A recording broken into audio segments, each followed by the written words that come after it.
Kita sudah bisa mulai, saudara-saudara, lanjut ya. Lanjut materi kemarin.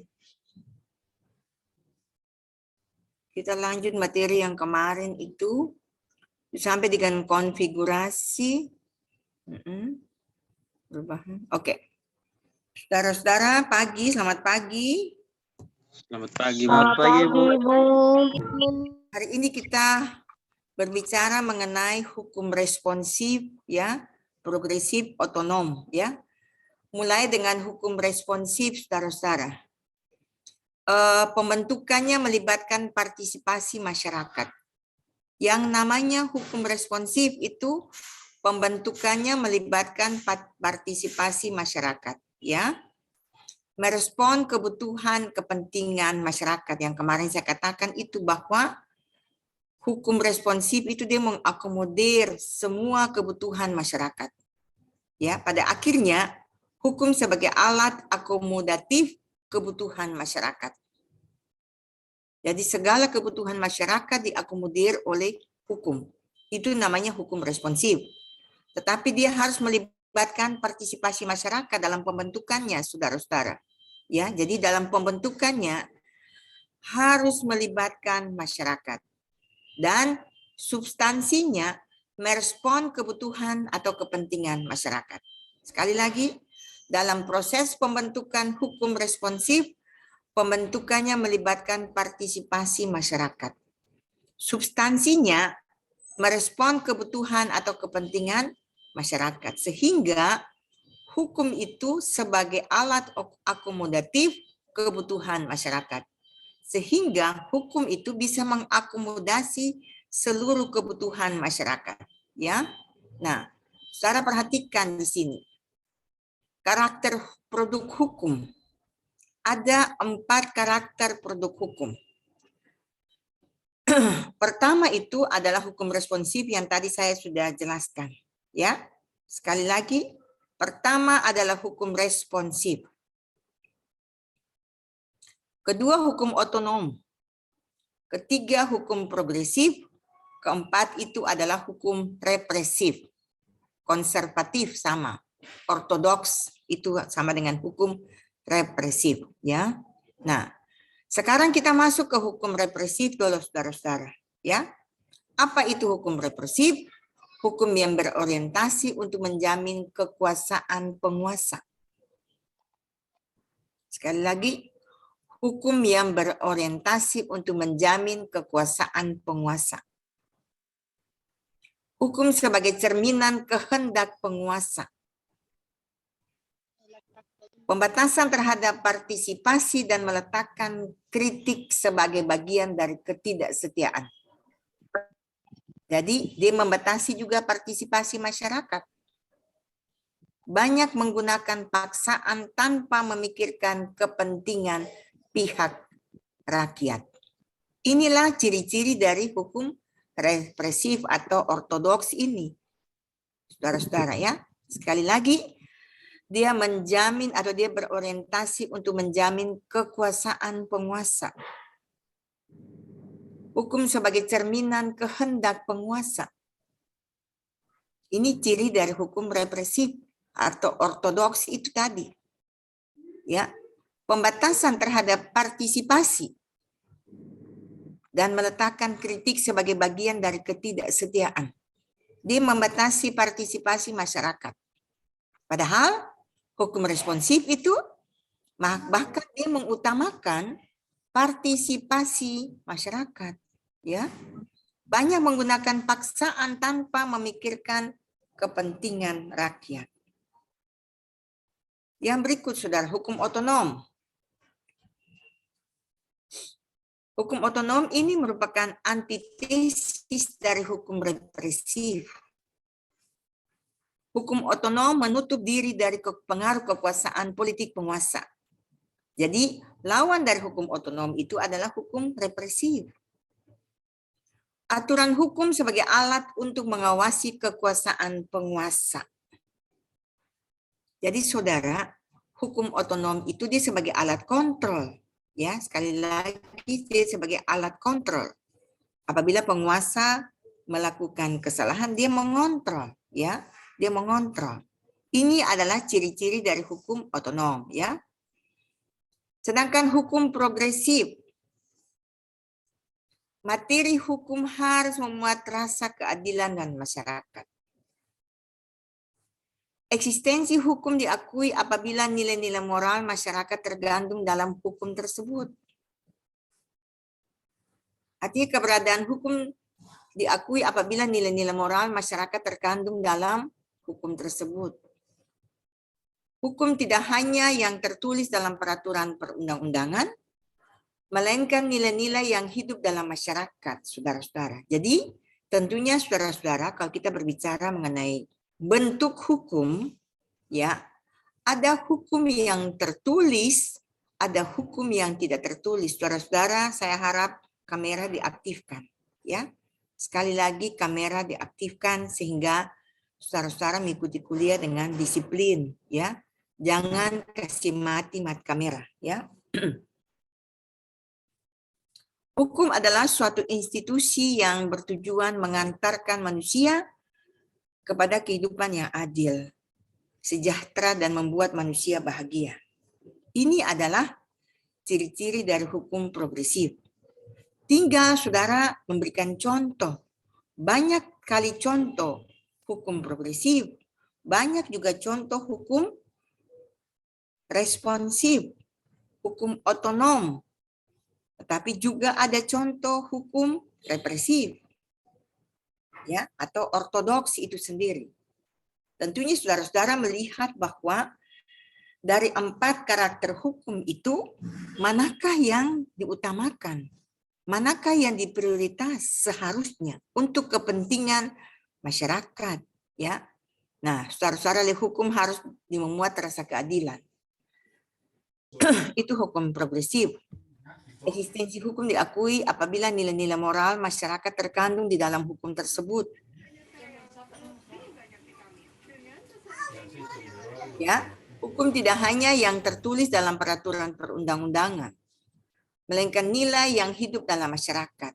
Berarti hukum yang hidup, ya, nilai-nilai yang hidup dalam masyarakat. Jadi bukan hanya hukum yang tertulis, bahkan hukum yang tidak tertulis itu juga diakui sebagai hukum progresif, ya.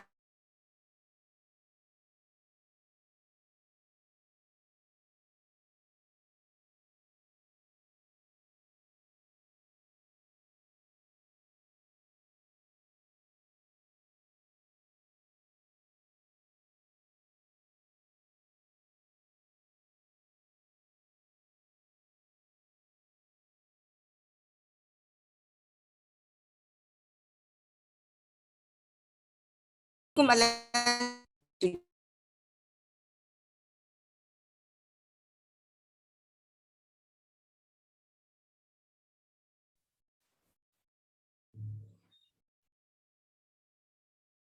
Oke, putus lagi ya. Saudara-saudara, slide terbaca tidak? Putus. Tidak, Ibu. Tidak terbaca lagi ya? Ya, Ibu. Soalnya Iya, Ibu. tadi putus sebentar ya, putus ya.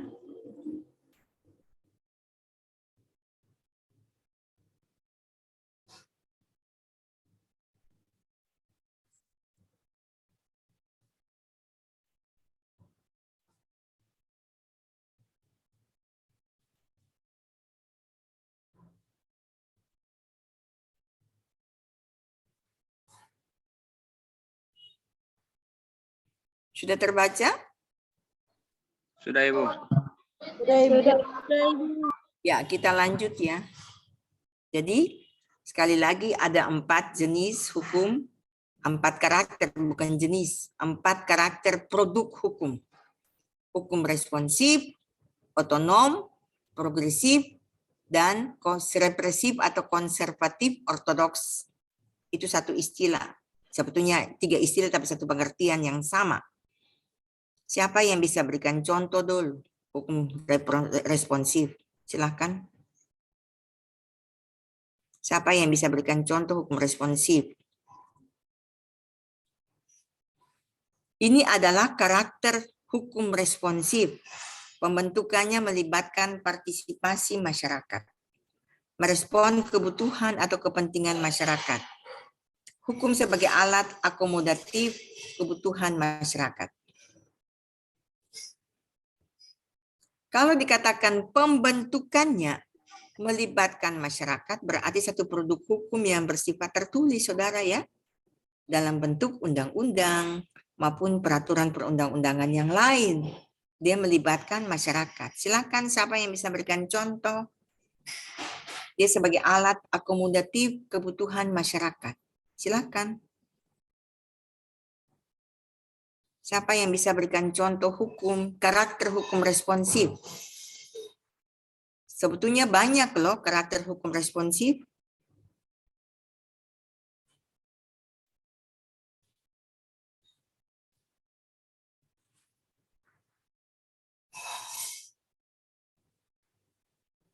Ibu, contohnya Undang-Undang Perlindungan Anak, Ibu.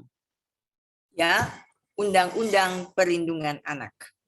Ya, dia dalam pembentukannya melibatkan masyarakat, merespon kebutuhan kepentingan masyarakat, dalam hal ini kepentingan anak, ya kan? Dia sebagai alat akomodasi kebutuhan masyarakat dalam hal ini. Apabila ada permasalahan tentang anak, dipakailah Undang-Undang Perlindungan Anak sebagai salah satu dasar hukum. Ya, sekali lagi sebagai salah satu dasar hukum. Saudara-saudara, undang-undang itu juga bukan hanya dasar hukum, tetapi dia merupakan sumber hukum, ya, sumber hukum formal dalam hal ini, ya, sumber hukum formal itu adalah undang-undang. Tadi Benoni katakan bahwa undang-undang perlindungan anak merupakan salah satu contoh hukum responsif. Siapa lagi bisa berikan contoh yang lain?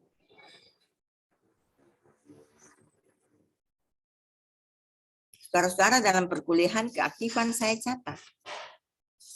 Sehingga penilaian saya sudah bisa, ini membantu saya dalam memberikan penilaian.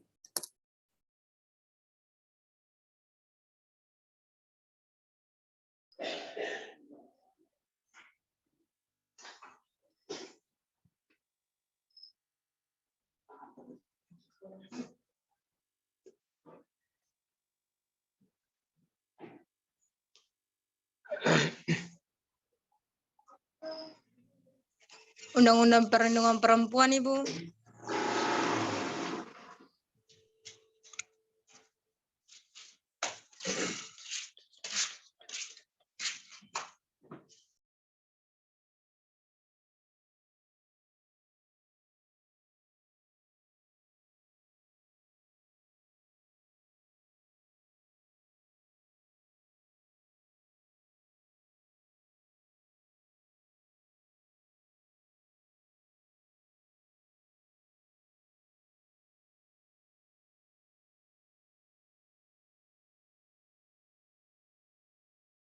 Contoh yang lain juga. Walaupun memang undang-undang banyak punya kelemahan, tidak semuanya bisa terpenuhi ya, tapi pada prinsipnya bahwa undang-undang tersebut dalam pembentukannya dia melibatkan partisipasi masyarakat.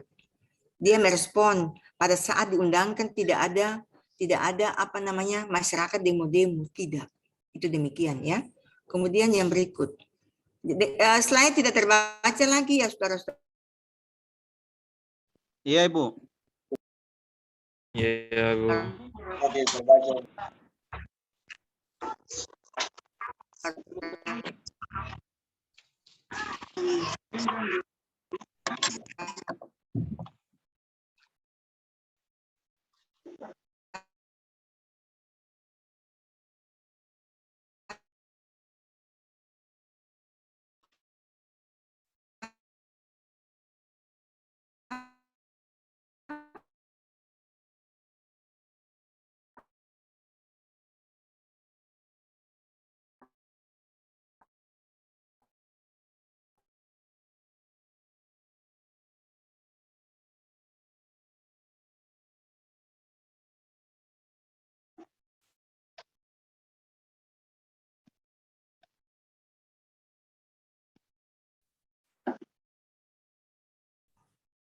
Hari ini sinyal tidak bagus ya.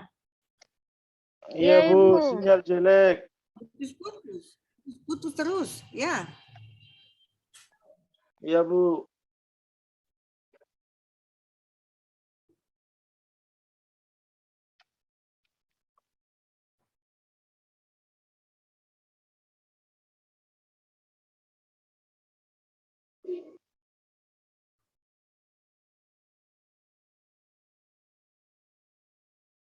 Oke, kita lanjut saja ya.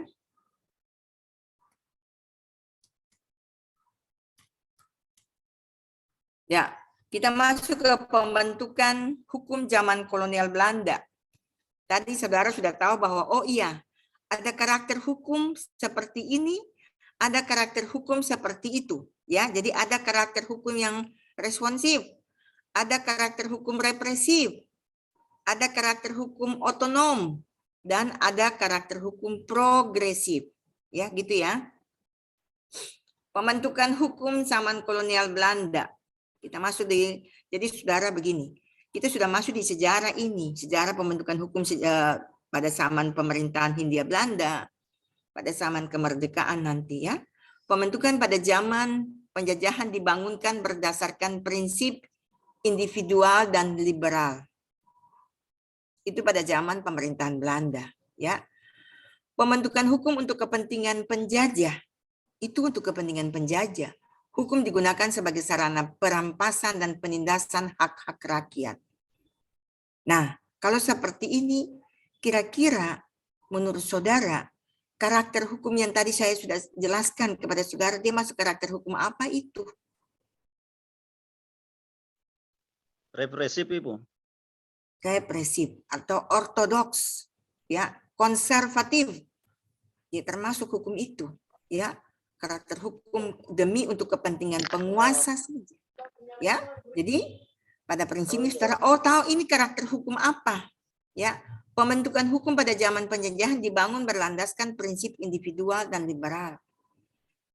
Saudara coba salah satu contoh saja. Saudara lihat di dalam kitab Undang-Undang Hukum Perdata, ya, di hak milik buku 2 hukum benda. Itu hak milik bersifat individual. Kalau menurut Undang-Undang Pokok Agraria, hak milik itu berfungsi sosial, saudara. Ya, jadi prinsip individual itu pada zaman penjajahan itu dibangun berlandaskan prinsip individual dan liberal, saudara. Ya, jadi, kalau memang UPA itu adalah produk pemerintah Indonesia berlandaskan hukum adat. Kalau UPA itu berlandaskan hukum adat. Jadi hak milik itu berfungsi sosial. Bahkan ada tanah-tanah milik rakyat, milik masyarakat hukum adat dipergunakan untuk kepentingan umum. Tetapi dengan catatan bahwa pemerintah harus ganti rugi. Nah, ganti rugi itu dalam tanda petik itu juga bermasalah. Ganti rugi yang layak, yang menimbulkan keadilan, bukan menimbulkan ketidakadilan. Ya, oke? Kemudian pembentukan hukum untuk kepentingan penjajah, berarti kepentingan penguasa. Ya, hukum digunakan sebagai sarana perampasan dan penindasan hak-hak rakyat. Benar-benar bahwa ini adalah karakter hukum represif. Nah, setelah kemerdekaan, nah tapi sebentar dulu saudara. Pada zaman penjajahan Belanda itu, saudara-saudara harus tahu juga apa aturan-aturan yang berlaku di zaman pemerintah Belanda. Kalau saudara baca sejarah tata hukum Indonesia, ya, memang kalau dari dulu itu kalau KUHP itu unifikasi, tapi kalau perdata itu pada umumnya itu pluralisme atau dualisme, ya. Berdasarkan cerita atau sejarah pada zaman pemerintah Belanda itu ada perlakuan aturan-aturan, saudara. Ceritanya, saudara pernah mendengar pasal 131 dan 163 IS? Pernah tahu tidak? Indische Staatsrechtling. Pernah tahu tidak, saudara? Tentunya pada semester 1, saudara diberikan mata kuliah pengantar tata hukum Indonesia atau pengantar hukum Indonesia. Di situ dibicarakan mengenai aturan-aturan dari pemerintah Belanda. Pernah saudara tahu? Ada IS, ada RR, ada AB yang kemarin saya jelaskan, Algemene Bepalingen van Wetgeving, ya, Undang-Undang Kekuasaan Kehakiman sekarang ini. Bahkan ada juga BW. Siapa tahu BW itu apa? Burgerlijk Wetboek. Bu. Burgerlijk Wetboek. Dalam bahasa Indonesia, Buku Hukum perdata. Kitab Undang-Undang Hukum Perdata. BVS, kalau BVS apa? Wetboek Handel. Van Strafrecht. Straf. Pidana kan straf. Bahasa Belanda itu straf. Dihukum. Ya. Jadi Wetboek van Strafrecht. Recht itu hukum, saudara. Ya, jadi sekali lagi Kitab Undang-Undang Hukum Pidana adalah Wetboek van Strafrecht. Kalau WVK,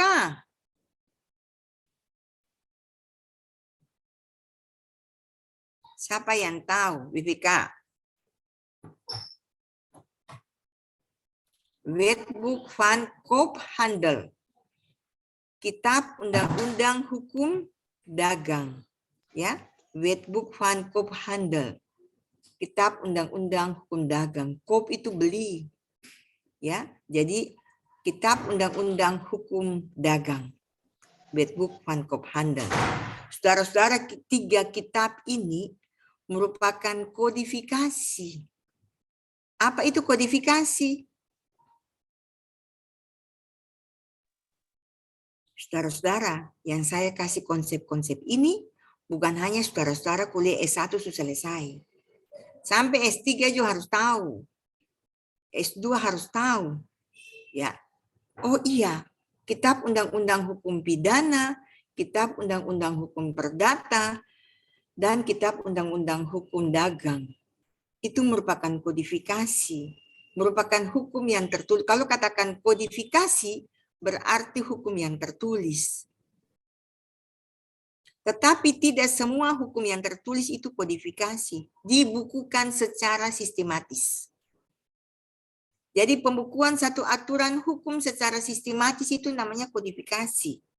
Ada buku 1, ada buku 2, buku 3, dan seterusnya. Di dalam buku-buku itu ada bab-bab, ada pasal, ada ayat. Itu namanya kodifikasi. Ya, jadi cerita pembentukan hukum zaman kolonial. Dan saat itu juga menurut pasal 131 dan 163 membedakan golongan penduduk dan golongan hukum. Itu politik hukum juga, saudara. Membedakan golongan penduduk dan golongan hukum. Ada golongan penduduk Bumi Putra. Ada golongan penduduk itu golongan Eropa.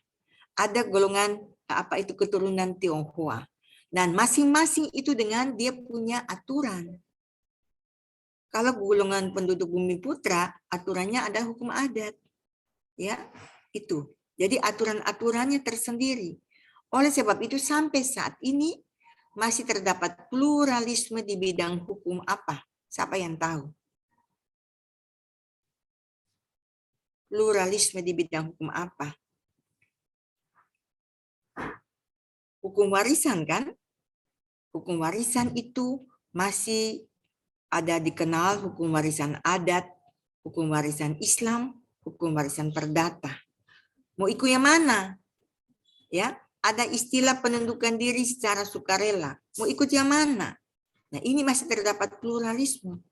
Alangkah baiknya untuk mencapai satu kepastian hukum hanya ada satu aturan yang berlaku untuk seluruh golongan penduduk. Sampai sekarang belum ada satu aturan warisan. Ya, di antaranya adalah warisan. Nah, syukur-syukurlah bahwa sudah ada satu aturan hukum yang berlaku untuk seluruh golongan penduduk adalah Undang-Undang Perkawinan. Undang-undang Pokok Agraria juga merupakan satu penyatuan hukum, saudara. Di mana kalau dulu itu hipotek, saudara pernah dengar kata hipotek apa tidak?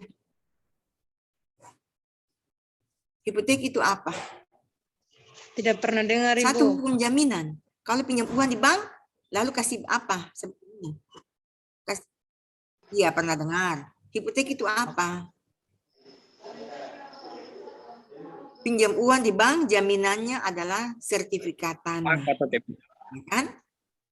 Ya, jadi sekarang ini diganti dengan hak tanggungan.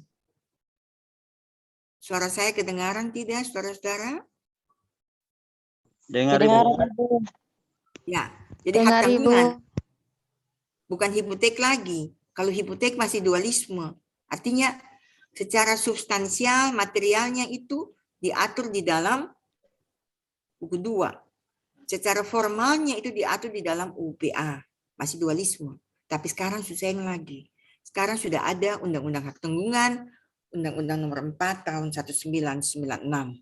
Gitu ya, saudara-saudara ya. Jadi pembentukan hukum zaman kolonial seperti itu ya. Benar bahwa untuk kepentingan penjajah yang diutamakan itu adalah penjajah. Mereka mengambil alih peraturan dari pemerintah Belanda.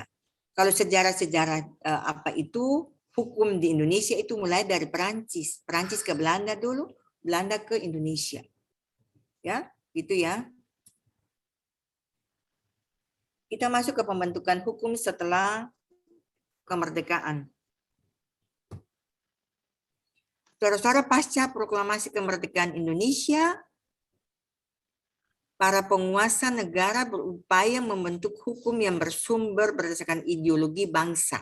Nah, saudara, hukum yang berdasarkan ideologi bangsa untuk melepaskan diri dari ideologi hukum kolonial.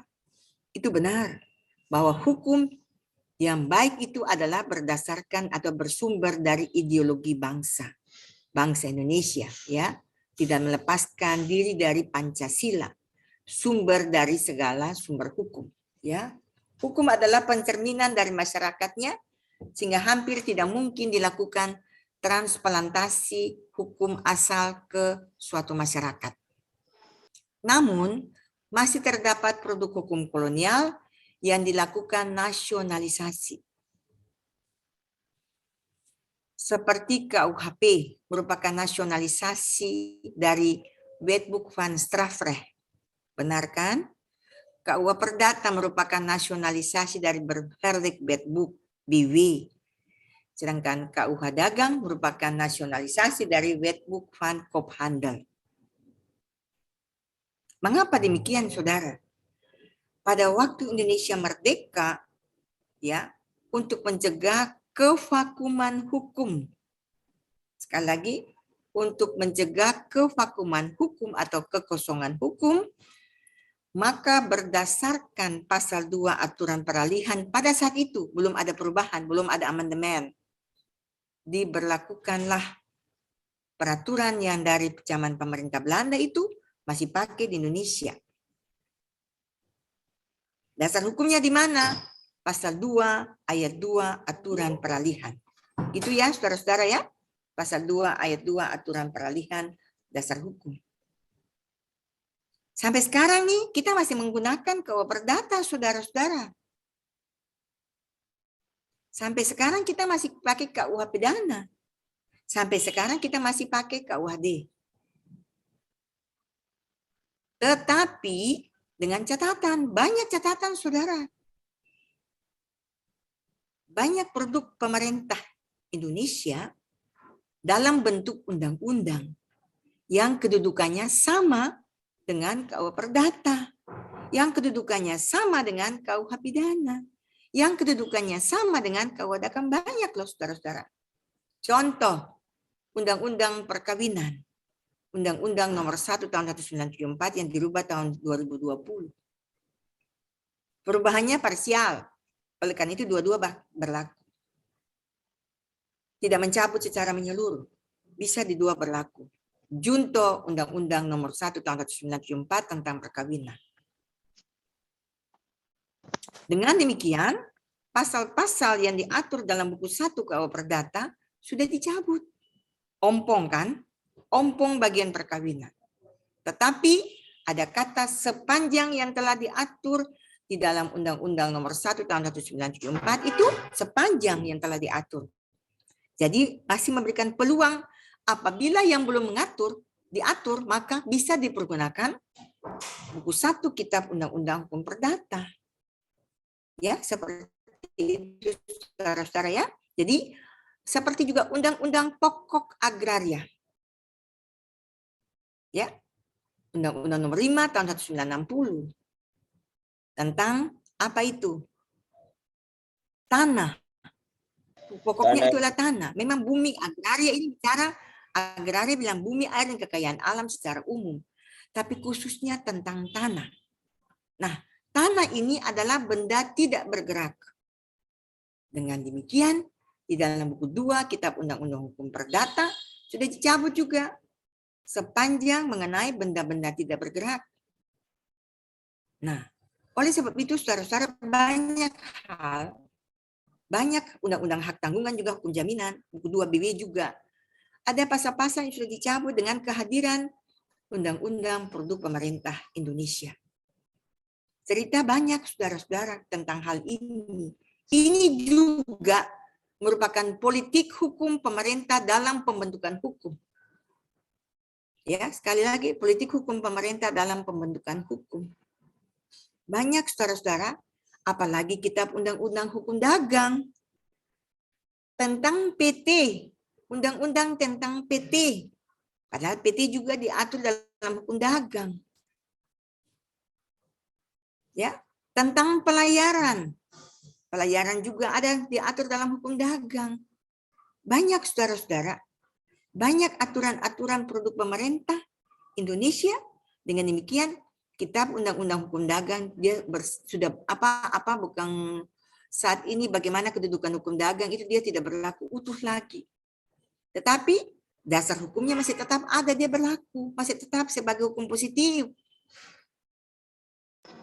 Ya, sama dengan KUH pidana juga. Apabila nanti Kitab Undang-Undang Hukum Pidana yang saat ini masih dalam bentuk rancangan, dia diundangkan, dengan demikian KUH pidana sudah tidak berlaku lagi dalam hal ini. WVS, terjemahan dari WVS, Wetboek van Strafrecht itu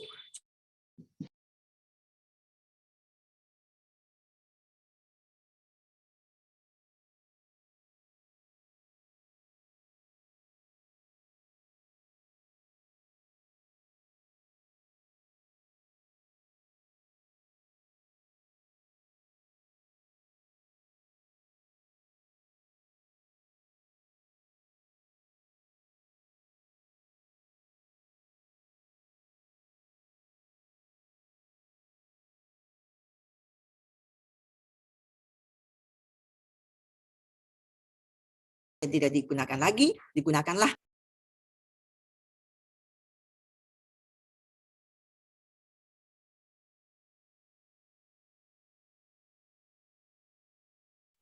putus lagi, saudara-saudara, putus lagi ya. Iya, Ibu. Ya, Ibu.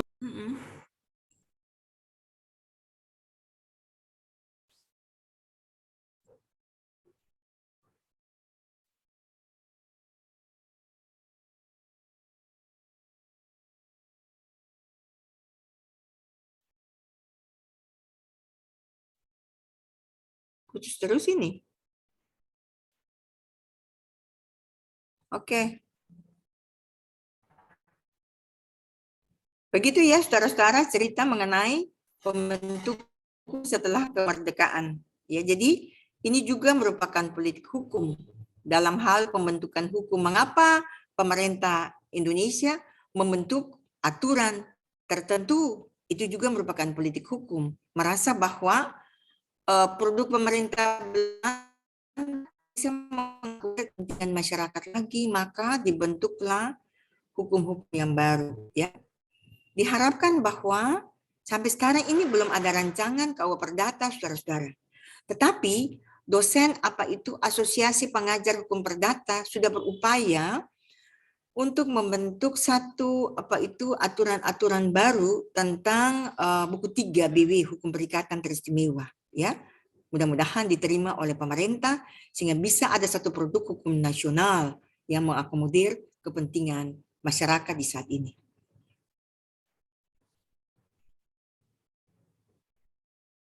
Kita lanjut saudara-saudara. Nah, kalau pembentukan hukum di era Orde Lama, saudara-saudara, satu kata saya harus katakan. Era dan zaman. Zaman itu jangka waktunya panjang. Era jangka waktunya pendek. Dapatkah dikatakan orla itu era atau zaman? Silakan, saya minta pendapat. Siapa yang bisa berikan pendapat? Apakah Orde Lama bisa dikatakan era, Orde Baru dikatakan zaman, ataukah juga Orde Lama dikatakan zaman?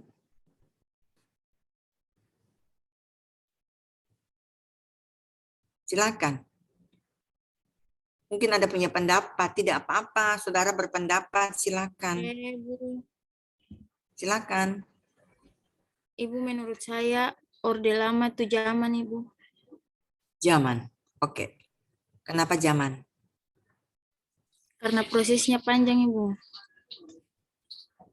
Membutuhkan jangka waktu yang panjang, ya. Oke. Iya, Ibu. Ada lagi yang mengatakan zaman atau era? Silakan.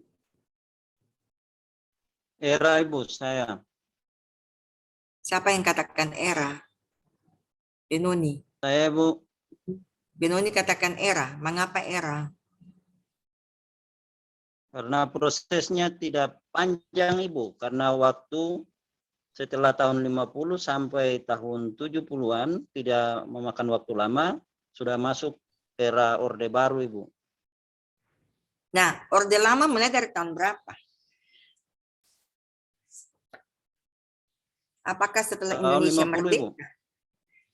Sampai? Orde Lama sampai kapan? Tahun 70-an Ibu. Benarkah? Satu tahun 70-an? Orde Baru? Coba yang lain silakan berkomentar, silakan kita diskusi. Silakan. Orde Lama, saudara-saudara masih ingatkah? Masa, ada kata masa lagi.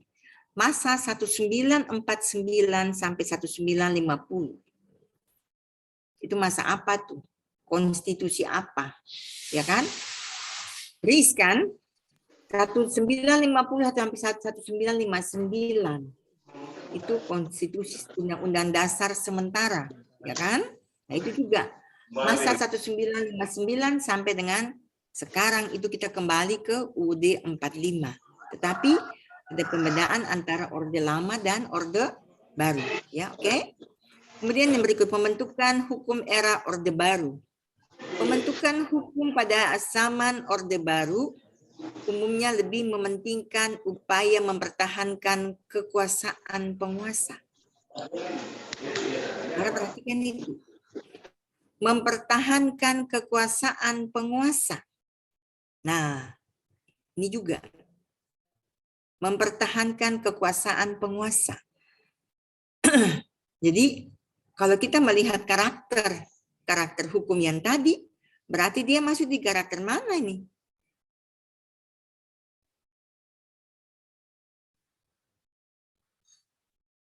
Nanti saya minta pendapat dari saudara-saudara, saya bikin tugas ke apa, nanti saya kasih tugas. Bagaimanakah pendapat saudara tentang hal ini? Itu pembentukan hukum era Orde Baru, era Orde Lama, begitu ya? Atau zaman.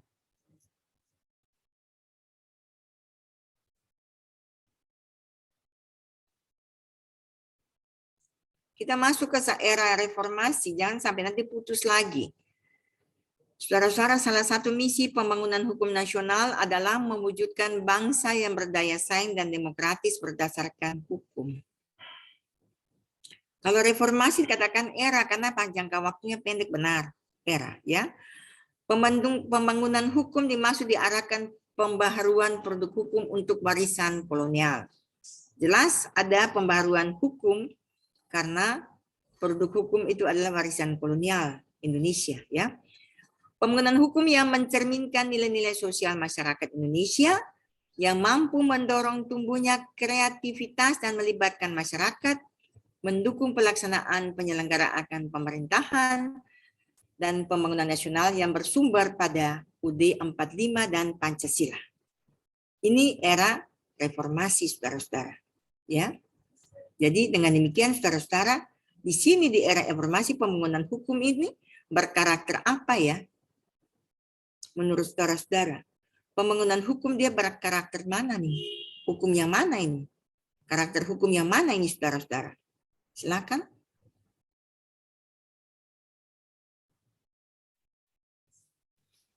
Karakter hukum progresif, Ibu. Karakter hukum progresif. Ingat ya, saudara-saudara, bahwa tadi dikatakan karakter hukum progresif itu dia juga bersifat tidak tertulis. Ya, nilai-nilai yang hidup dalam masyarakat itu dia mengutamakan itu juga. Nilai-nilai yang hidup dalam masyarakat, hukum yang tidak tertulis. Timbul pertanyaan, saudara-saudara, kalau hukum yang tidak tertulis itu apakah hukum adat? Bagaimana pendapat saudara? Apakah hukum yang tidak tertulis itu hukum adat? Iya, Ibu. Iya, Ibu. Hukum adat saja? Hukum yang tidak tertulis itu adalah hukum adat dan hukum kebiasaan. Mau katakan hukum adat pada umumnya bukan bersifat tidak tertulis saja, tapi kan ada hukum adat yang bersifat tertulis juga kan, saudara-saudara? Ya, hukum adat yang bersifat tertulis dan hukum adat yang bersifat tidak tertulis. Tetapi hukum kebiasaan itu pada umumnya bersifat tidak tertulis, ya. Yang selanjutnya, saudara-saudara, pembangunan hukum. Pembangunan hukum tidak hanya ditujukan untuk hukum dalam arti peraturan perundang-undangan, tetapi hukum dalam arti yang luas menunjuk sebuah sistem hukum. Coba saudara-saudara perhatikan kalimat ini. Pembangunan hukum tidak hanya ditunjukkan untuk hukum dalam arti peraturan perundang-undangan saja. Nah, kalau memang demikian, peraturan tidak hanya untuk peraturan perundang-undangan, peraturan perundang-undangan itu adalah hukum yang tertulis. Tetapi hukum dalam arti yang luas yang menunjuk kepada sebuah sistem hukum. Dalam hal ini, materi hukum, kelembagaan, dan kesadaran hukum masyarakat. Jadi saudara-saudara, kalau kita berbicara mengenai pembangunan hukum ini terkait 3 hal. Terkait materi hukum, terkait kelembagaan, terkait juga kesadaran hukum masyarakat.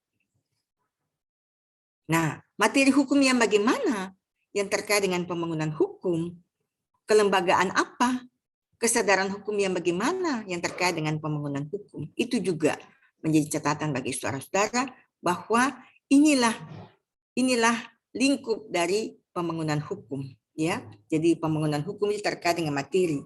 Materi hukum tentunya mengakomodir kepentingan masyarakat, bukan hanya kepentingan penguasa atau kepentingan tertentu saja. Itu pasti materi. Kelembagaan apa yang termasuk dalamnya kelembagaan. Kesadaran hukum masyarakat yang bagaimana? Masyarakat harus sadar hukum. Nah, bagaimanakah caranya masyarakat sadar hukum? Itu juga perlu ada sosialisasi tentang hukum di tengah kehidupan masyarakat.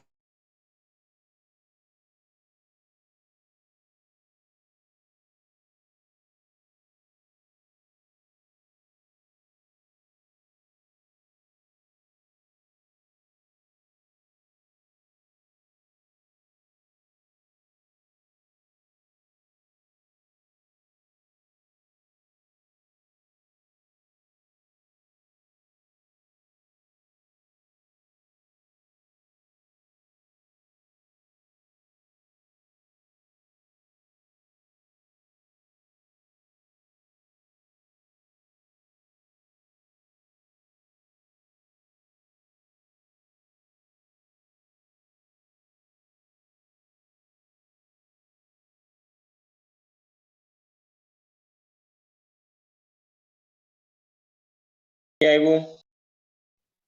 Iya, Ibu. Yang tadi saya lanjut. Terkadang rambu-rambu lalu lintas ada perubahan. Rambu-rambu lalu lintas itu juga adalah hukum. Hukum dalam bentuk simbol. Simbol dilarang parkir, semua tahu, oh itu dilarang parkir. Bahkan apa sasi, di MBD mengenal sasi tidak? Mengenal Ibu. Halo, Ibu. Sasi apa saja dikenal di MBD? Kasih tanaman, Ibu. Sasi tanaman. Kasih petualangan, Ibu. Sasi apa lagi? Hasil laut, Ibu. Tanaman kan? Tanaman Iya. dalam arti tanaman apa? Kelapa, Kelapa, mangga. Mangga. mangga juga. Tanaman Mangga umur juga ada panjang, sasi Ibu. mangga. Iya, Untuk Ibu, lemon. waktu tertentu tidak bisa diambil, begitu kan? Iya, Ibu. Iya, Ibu. Dan masyarakat setempat tidak boleh mengambil. Jangan apabila ada yang mengambil mengatakan bahwa saya tidak tahu. Itu tidak dibenarkan, toh? Tidak dibenarkan bahwa mengatakan bahwa saya tidak tahu. Itu tidak dibenarkan. Sama halnya hukum secara umum. Tadi saya katakan, ada rambu-rambu lalu lintas yang tiba-tiba berpindah tempat. Yang mengendarai kendaraan motor atau mobil. Oh, saya tidak tahu Pak lalu lintas, Pak Polisi. Pak Polisi bilang kalau Pak Polisi yang baik, lain kali tidak boleh lagi. Saudara sudah tahu, kembali ke jalan benar, ya, mengikuti petunjuk dari rambu-rambu lalu lintas. Tapi tergantung penegak hukumnya lagi. Kalau dia tidak mau tahu, tetap harus ditilang. Itu juga catatan bagi para penegak hukum, ya, saudara-saudara. Itu ya. Jadi terkait dengan pembangunan hukum. Kemudian saudara-saudara kita lanjut lagi sedikit materi.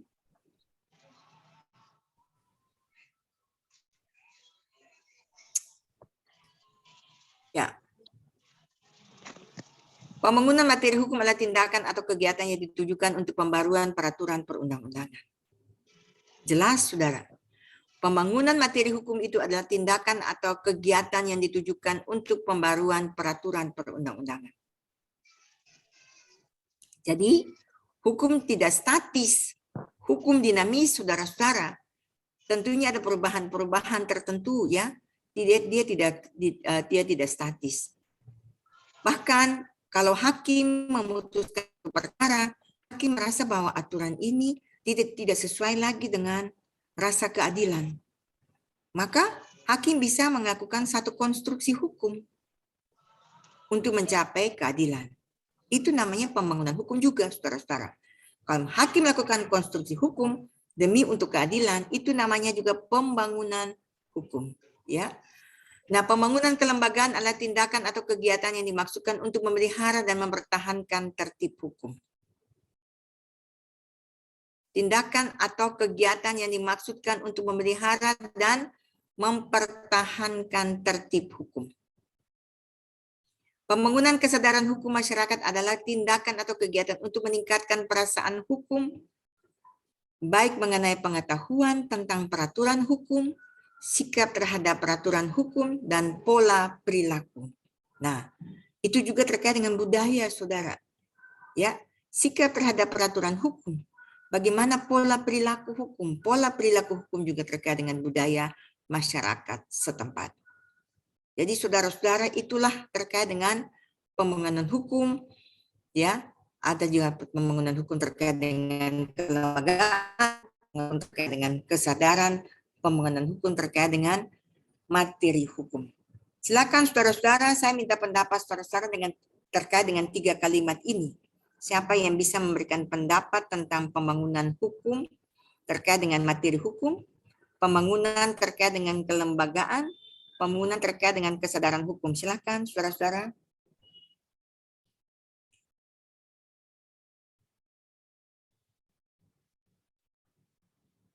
Ada yang bisa memberikan penjelasan, silakan. Yang lain-lain itu saya tidak pernah dengar suara, yang saya lihat itu yang lasim-lasimnya saja. Ya, Nona Sanowiski, Daniel Palpiali, siapa lagi yang kemarin itu Irawati Benoni, ya, Michael Noya. Siapa? Silakan. Ibu bisa Silakan. ulang soal, Ibu. Bagaimana? Soalnya diulangin, Ibu. Saudara diberikan kesempatan memberikan penjelasan tentang pembangunan hukum terkait materi hukum. Terkait dengan kelembagaan, terkait dengan kesadaran, atau di antara salah satu silahkan.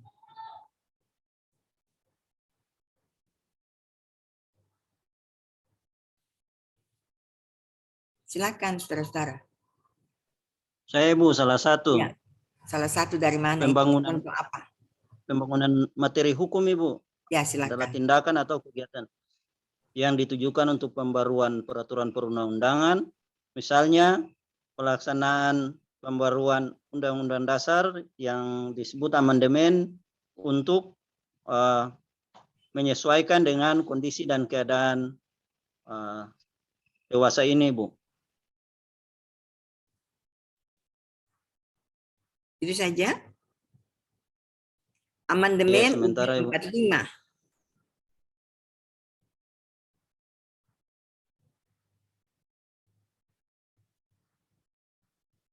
Sudah?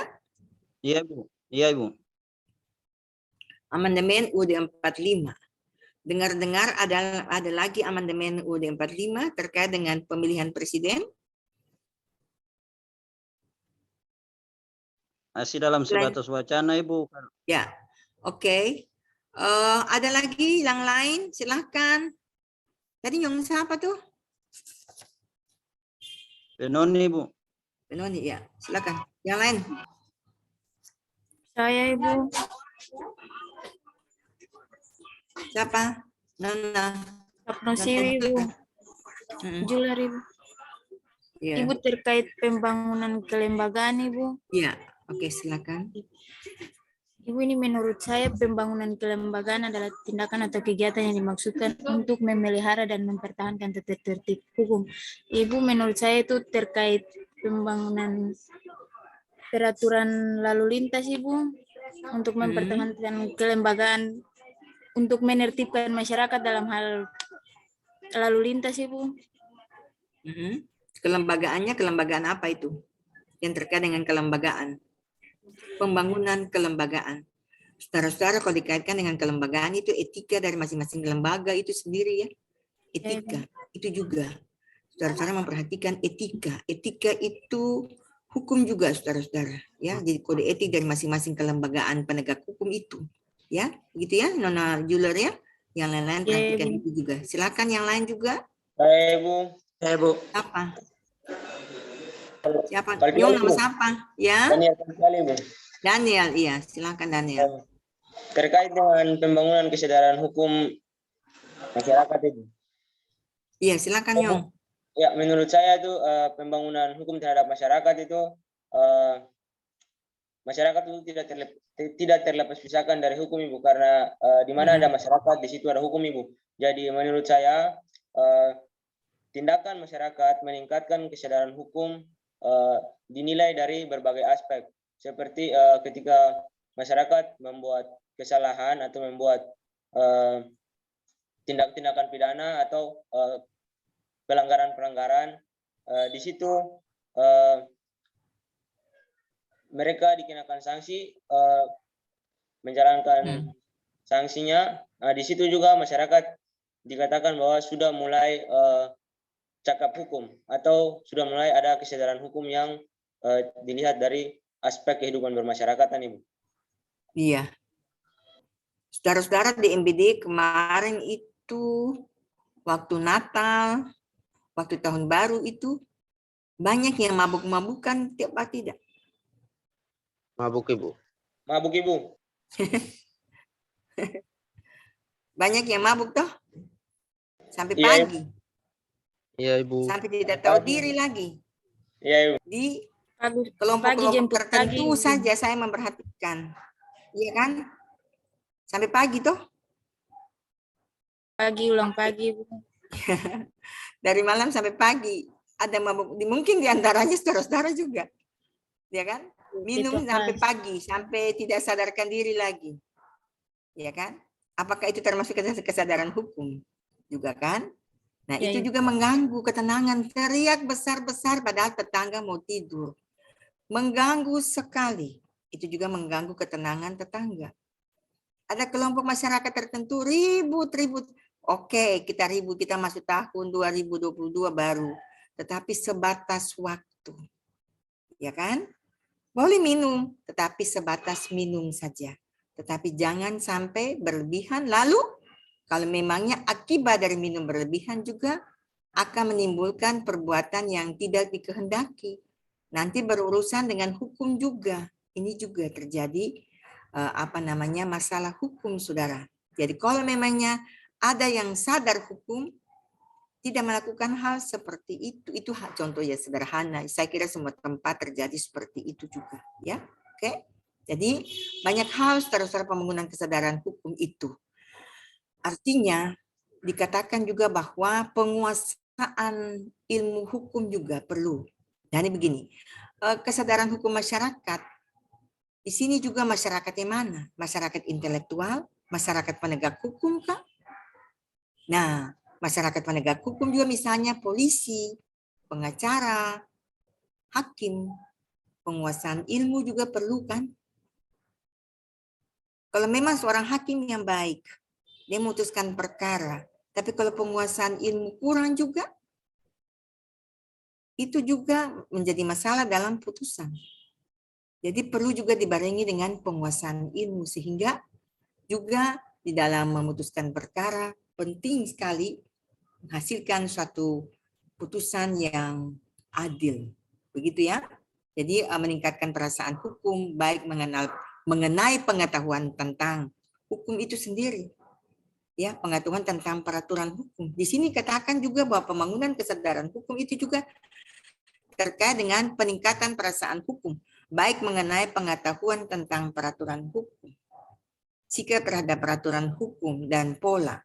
Memang peraturan penguasaan tentang pengetahuan hukum itu bisa melalui sosialisasi, ya, sosialisasi ke daerah-daerah tertentu, kepada masyarakat tertentu tentang bidang-bidang hukum tertentu. Itu sosialisasi. Bisa juga dengan mengikuti pendidikan formal, ya, formal juga. Sikap terhadap peraturan dan hukum dan pola perilaku hukum. Itu juga terkait dengan pembangunan kesadaran hukum, ya. Ya, saudara-saudara, ada satu lagi, faktor-faktor yang mempengaruhi pembangunan maupun penegakan hukum. Jadi, saudara, kalau dikatakan penegakan hukum, pasti tidak terlepas dari 3 faktor ini. Padahal, pembangunan hukum juga tidak terlepas dari 3 faktor. Jadi sekali lagi, ada faktor struktur hukum, ada faktor substansi hukum, ada faktor budaya hukum.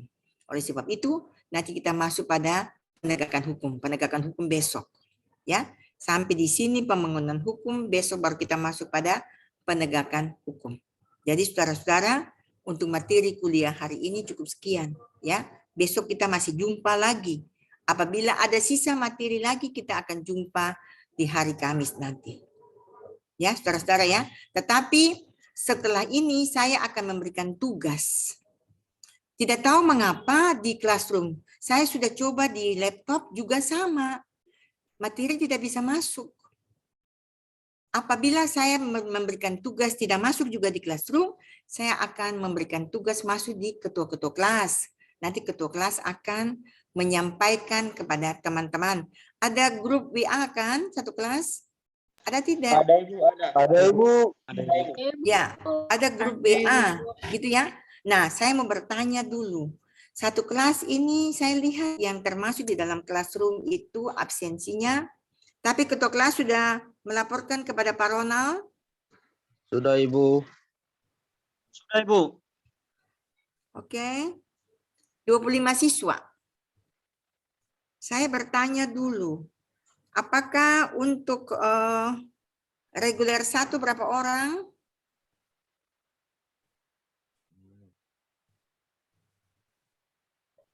Ketua kelas reguler 1 Ya berapa Ibu. orang? 58 Ibu. 58 orang. R2 9 orang saja Ibu. oh 9. 9 orang saja ya. Oke. Iya, oke. R2 9 orang, R1 58. Tapi mengapa di dalam classroom saya melihat hanya 25 orang gabung semua? 25 orang. Yang sisanya di mana? Ibu yang Bagaimanakah? sisanya, Ya. Ibu yang Bagaimana